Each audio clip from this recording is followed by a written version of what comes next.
I was told that I have 5 minutes. So I brought this high-tech timer with me, stopwatch, and in 5 minutes your egg will be cooked.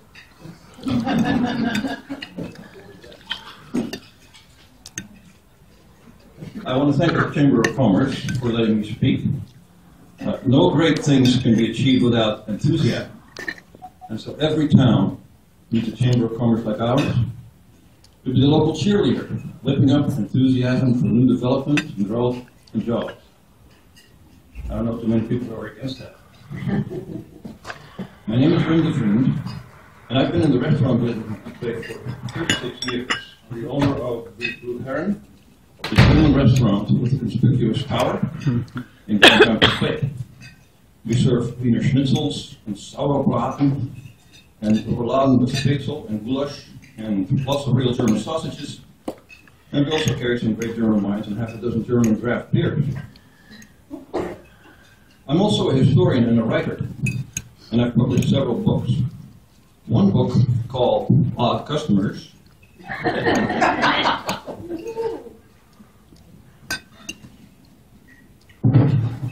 Now remember, odd has several meanings. There it is. It combines funny customer stories from the restaurant with memories of World War II. And we have it for sale at the Blue Heron.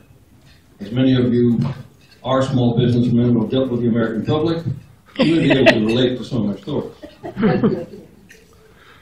And again, as small businessmen, you may know that running your business is a lot like riding a boat.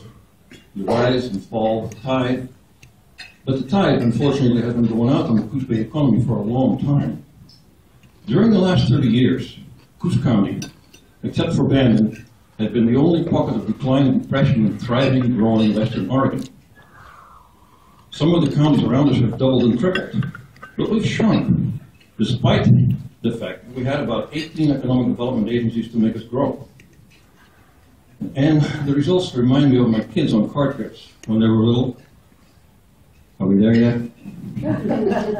Are we there yet? And then finally, how come it takes so long? Well, does it take so long because of what we have done or because we're trying to achieve the impossible? The answer is yes to both. What we've done has been counterproductive and our goals are unrealistic. That's because our self-image is unrealistic. 30 years ago, the world published an editorial complaining about our areas. Do you get a reverberation here? Maybe I hold this too close.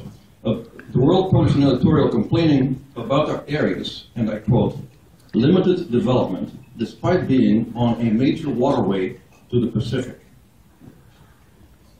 Well, what major waterway was the paper talking about?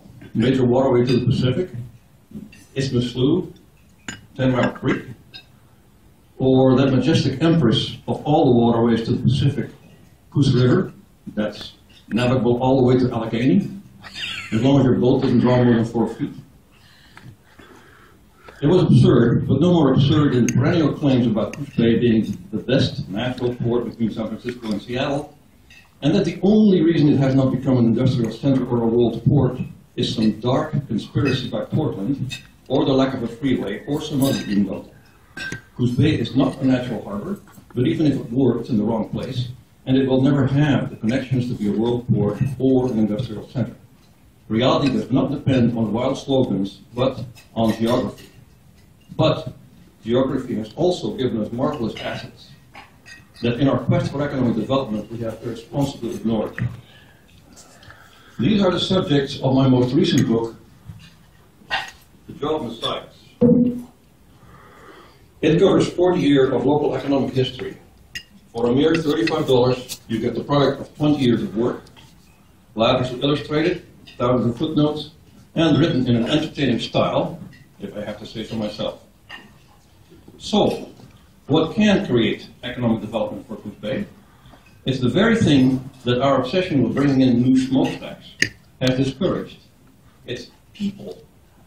New people who like this place. People with ideas, enterprise, imagination, and some money.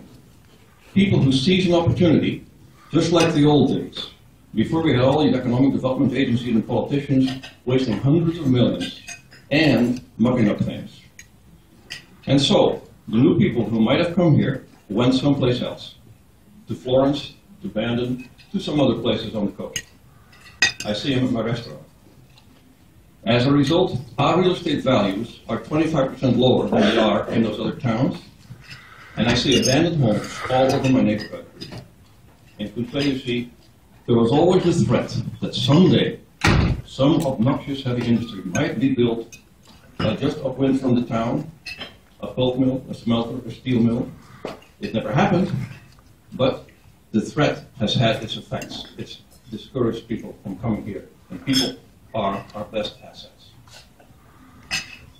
Ladies and gentlemen, I wanted to point out that it's time to set a different course for Coos Bay. To find out how and why, pick up a copy of The Job Messiahs. It's for sale at Coherent, at Books by the Bay, and at the Sentinel office.